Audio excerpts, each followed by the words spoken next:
Comentario al sexto domingo de Pascua. Amor político. 14 de mayo de 2023. Primera lectura, Hechos de los Apóstoles, capítulo 8, versículos 5 al 8 y 14 al 17. Salmo 65. Segunda lectura, primera carta de Pedro, capítulo 3, versículos del 15 al 18. Evangelio de Juan, capítulo 14, versículos 15 al 21. Dice así: Si me amáis, cumpliréis los mandamientos míos. Yo, a mi vez, le rogaré al Padre y os dará otro valedor que esté siempre con vosotros, el que el mundo no puede recibir porque no lo percibe ni lo reconoce. Vosotros lo reconocéis porque vive con vosotros y además estará con vosotros. Vosotros lo reconocéis. No os voy a dejar desamparados, volveré con vosotros. Dentro de poco el mundo dejará de verme. Vosotros en cambio me veréis, porque de la vida que yo tengo viviréis también vosotros. Aquel día experimentaréis que yo estoy identificado con mi Padre, vosotros conmigo y yo con vosotros. El que ha hecho suyo mis mandamientos y los cumple, ese es el que me ama. Y al que me ama, mi Padre le demostrará su amor y yo también se lo demostraré manifestándole mi persona. Cuando se acerca la celebración del día de Pentecostés, en el que se conmemora la venida del Espíritu Santo sobre los discípulos, el Evangelio de este domingo nos habla del Espíritu que actuará de valedor, esto es, de abogado o defensor de los discípulos tras la muerte de Jesús, llamándolo el Espíritu de la verdad, que el mundo no puede recibir porque no lo percibe ni lo reconoce. En este Evangelio menciona a Jesús por primera vez el amor de sus discípulos hacia Él. Si me amáis, dice, cumpliréis los mandamientos míos. Y es que el amor o la adhesión a la persona y obra de Jesús, en esto consiste la verdadera fe, se convierten de este modo en un impulso de identificación con Él. Después de haber expuesto el mandamiento nuevo en la cena, habla Jesús ahora de sus mandamientos, en plural, cuyo contenido nunca llega a explicitar, porque en realidad no hay otro mandamiento que el del amor, con el que tiene que actuar el discípulo en todas las circunstancias de la vida. Pero amar a Jesús, paradójicamente, no hace al discípulo dejarlo todo para centrarse en Él, sino que al contrario, lo catapulta al mundo para que se abra a los demás. Amaos como yo os he amado, les había dicho Jesús en la cena, pues no hay verdadero amor a Jesús que nos lleve al amor hacia los otros. Y en esto consiste el verdadero culto cristiano, en dar culto a Dios en el prójimo. Esta es la verdadera liturgia. En el Evangelio de hoy, como acabo de decir, Jesús se despide de sus discípulos y anuncia que tras su muerte el Padre Dios le enviará al Espíritu que será su valedor permanente. Es el Espíritu de la verdad, por ser Él la verdad y comunicarla. El término verdad significa también fidelidad o lealtad, y está en conexión con el amor. El espíritu de la verdad, o lo que es igual, el espíritu del amor, da libertad al hombre, pues la verdad hace libre. Él continuará el proceso de liberación. Pero ¿quién es este espíritu en realidad del que hoy el evangelista dice que es su valedor, o lo que es igual, su abogado o defensor? La palabra espíritu, que se dice en hebreo ruach y en griego pneuma, se traduce al castellano por viento o aliento, palabras que implican respectivamente fuerza e interioridad vital. ¿Pero qué clase de fuerza es el espíritu según los textos del Nuevo Testamento? Podemos preguntarnos. Por el Evangelio sabemos que el espíritu es ante todo una fuerza liberadora. En el Evangelio de Mateo, Jesús expulsa con el Espíritu de Dios los demonios, liberando a los endemoniados. En cambio, si yo echo los demonios con el Espíritu de Dios, señal que el reinado de Dios ha llegado hasta vosotros, dice Jesús. El Espíritu es también la fuerza universalista que impulsará a los discípulos a dar testimonio de Jesús en el mundo, rompiendo para siempre el privilegio de Israel de considerarse el pueblo elegido, pues para Dios todos los pueblos son iguales. Recibiréis fuerza cuando el Espíritu Santo venga sobre vosotros, y así seréis testigos míos en Jerusalén y también en toda Judea y Samaria y hasta los confines de la tierra. El Espíritu es la misma fuerza de Dios que se manifiesta el día de Pentecostés, haciendo que la comunidad abra sus puertas al mundo y entable con éste una comunicación portadora de vida, lo más opuesta posible a la surgida de la Torre de Babel, en la que las diferentes lenguas impedían a los humanos comunicarse. Comunicación que ahora hace posible el Espíritu precisamente gracias a las diferentes lenguas. Se llenaron todos de Espíritu Santo, dice el libro de los Hechos de los Apóstoles, y empezaron a hablar en diferentes lenguas, según el Espíritu les concedía expresarse. Residían por aquel entonces en Jerusalén hombres devotos de todas las naciones que hay bajo el cielo. Al producirse aquel ruido, acudieron en masa y quedaron desconcertados, porque cada uno los oía hablar en su propio idioma. Todos, desorientados y admirados, decían: ¿no son galileos todos esos que están hablando? Entonces, ¿cómo es que nosotros, partos, medos y elamitas, los oímos hablar cada uno en nuestra propia lengua nativa? El mismo Espíritu, según San Pablo, en la carta a los Romanos, se presenta como fuerza de vida que hace posible la libertad. Pues mediante el Mesías Jesús, dice Pablo, el régimen del Espíritu de la vida te ha liberado del régimen del pecado y de la muerte. En la carta a los Gálatas enumera Pablo cuáles son los frutos que produce el Espíritu en la comunidad cristiana. El fruto del Espíritu es amor, alegría, paz, tolerancia, agrado, generosidad, lealtad, sencillez, dominio de sí.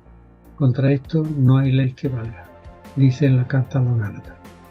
Estos son los valores de la sociedad alternativa a la que Jesús llama en el Evangelio reino o reinado de Dios, y que con la fuerza del Espíritu los seguidores de Jesús deben implantar en este mundo. Amando a Jesús, por lo que es igual, asimilando en la vida su mensaje, el individuo y la comunidad son la nueva morada de la divinidad y el ser humano su santuario. A partir de la muerte de Jesús, el Espíritu se convierte en esta fuerza de vida y libertad, semejante a una onda en expansión que comunica amor y vida.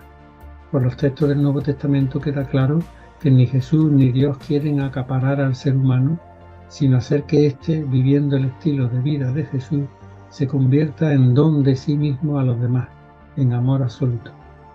Dios no es ya rival del hombre, como en la mitología griega, donde los dioses son envidiosos del progreso de los humanos. Dios no reclama la vida humana como tributo y sacrificio, como tantas veces se ha dicho, pues Dios no necesita para nada sacrificios ni tributos.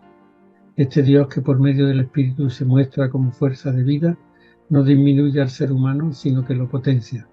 Los múltiples mandamientos de la antigua ley quedan de este modo derogados, declarándose como único mandamiento el amor que debe regir en todo momento la vida del cristiano.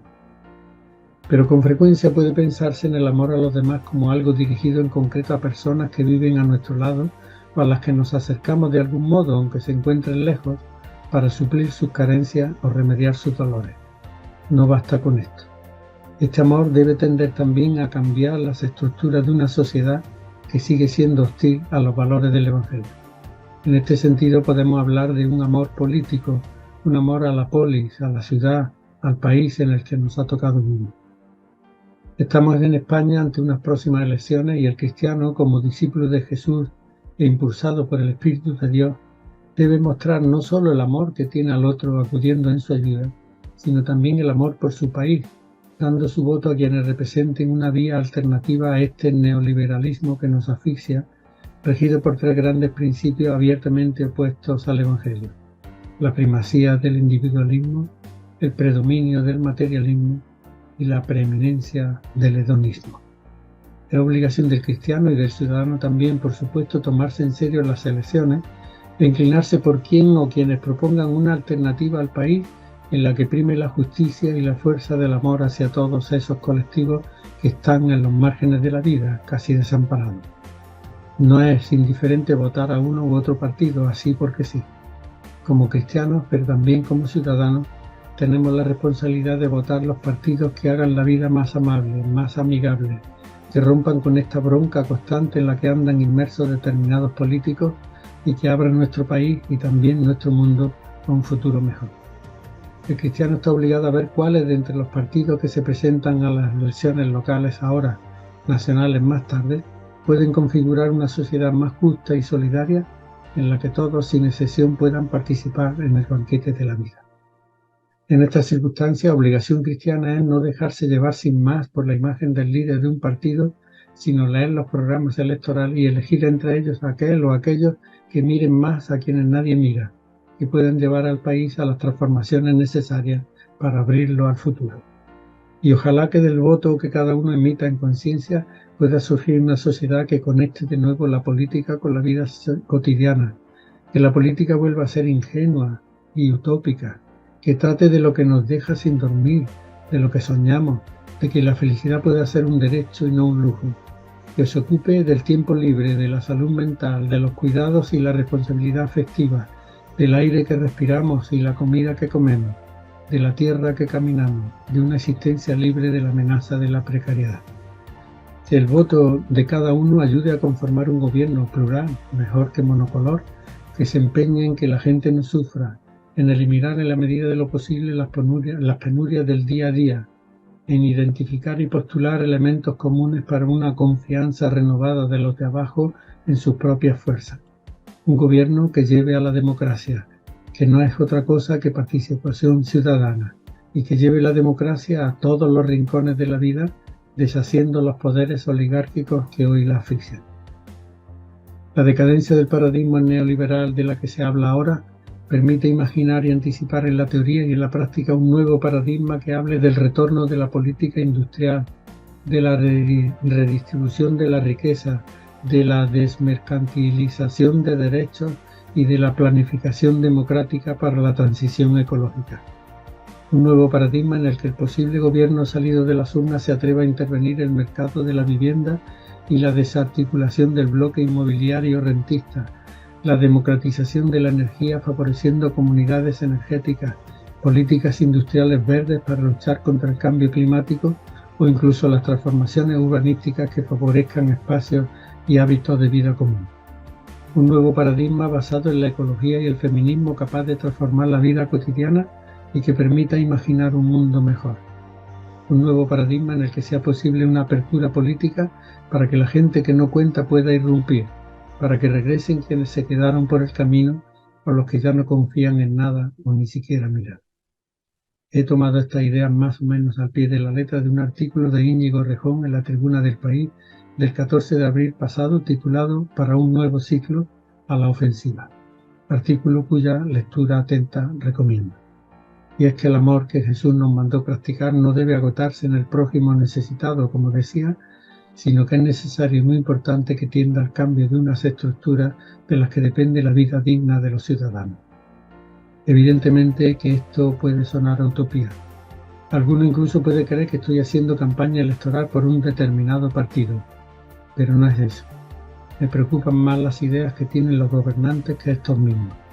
Por eso hay que sopesar ante las elecciones las ideas que propugnan y en qué medida favorecen una sociedad alternativa a esta neoliberal de la que se dice vaya en decadencia. Ojalá que la fuerza del amor, o lo que es igual, del Espíritu de Dios, nos guíe en estos momentos que atraviesa nuestro país para que se abra un futuro prometedor y devuelva la esperanza especialmente a los que la han perdido porque el sistema no les da pie para ello.